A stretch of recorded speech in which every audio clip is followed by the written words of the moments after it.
മോനെ എന്തൊക്കെയാണ് സുഖമല്ലേ? 7ാം ക്ലാസ് ഒക്കെ കഴിഞ്ഞു. ഇതുവരെ നിങ്ങളുടെ സ്കൂളത്തെ ഏറ്റവും മുതിർന്ന കുട്ടികൾ നിങ്ങളായിരുന്നു അല്ലേ?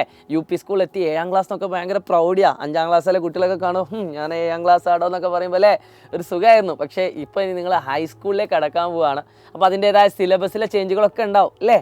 7ാം ക്ലാസ് വരെ പഠിച്ച കാര്യങ്ങളൊന്നും അല്ല നമ്മൾ 8ാം ക്ലാസ് പഠിക്കാൻ പോകുന്നത്. കുറച്ചും കൂടി അടിപൊളിയുള്ള കാര്യങ്ങൾ നമുക്ക് പഠിക്കാനുണ്ട്. അപ്പോൾ നിങ്ങളൊക്കെ യൂട്യൂബ് ക്ലാസ്സുകളൊക്കെ കുറേയൊക്കെ കണ്ട കുട്ടികളായിരിക്കും. 8ാം ക്ലാസ് എന്ന് പറഞ്ഞത് എൻ്റയർലി ഡിഫറൻ്റ് ആയിട്ടുള്ള സിലബസിലേക്ക് കടക്കാൻ പോവുകയാണ്. നിങ്ങൾ ആദ്യം മുതലേ, അതായത് നിങ്ങളുടെ 8ാം ക്ലാസ് ജോയിൻ ചെയ്യുന്ന പതിയെ തിന്നാ പനയെ തിന്നാ നിങ്ങൾ കേട്ടില്ലേ? അപ്പോൾ ആദ്യം മുതലേ കുറച്ച് പഠിച്ചു പോകുകയാണെങ്കിൽ അവസാനം നമുക്ക് നല്ല മാർക്ക് സ്കോർ ചെയ്യാൻ പറ്റും. എന്നാൽ അവസാനത്തിലേക്ക് മാത്രം പഠിക്കുകയാണെങ്കിൽ നമുക്ക് കുറേ തിന്നാനുണ്ടാവും. അപ്പോൾ അത് ബുദ്ധിമുട്ടല്ലേ? അപ്പോൾ നമ്മൾ ആദ്യം മുതലേ കുറച്ച് പഠിച്ച് പോവുകയാണെങ്കിൽ ഏറ്റവും അടിപൊളിയായിട്ടുള്ള മക്കളായിട്ട് നമുക്ക് മാറാൻ പറ്റും. കൂടാതെ തന്നെ നിങ്ങൾക്ക് വേണ്ടിയിട്ട് സൈലത്തിൻ്റെ യോദ്ധ ബാച്ച് ഞങ്ങൾ മുന്നിൽ വെച്ചിട്ടുണ്ട്. അപ്പോൾ യോദ്ധ ബാച്ചിൽ ഉള്ള കാര്യങ്ങളൊക്കെ പറ്റി അറിയാൻ വേണ്ടിയിട്ട് നിങ്ങൾ താഴെ കാണുന്ന നമ്പറിൽ വിളിച്ചു നോക്കുക. എൻ്റെ പേര് നിങ്ങൾക്ക് അത്ര അറിയലുണ്ടാവില്ല.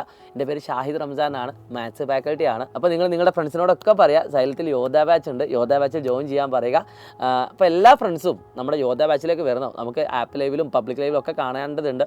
സോ എല്ലാവർക്കും വിഷ് യോദ്ധ ബാച്ച്. അപ്പോൾ എല്ലാ 8ാം ക്ലാസ്സുകാരോട് ഒരിക്കൽ കൂടി പറയുന്നു, യോദ്ധ ഫാമിലിയിൽ അംഗമാവാം. It's me Shahid Ramzan from Silent Learning. Bye bye.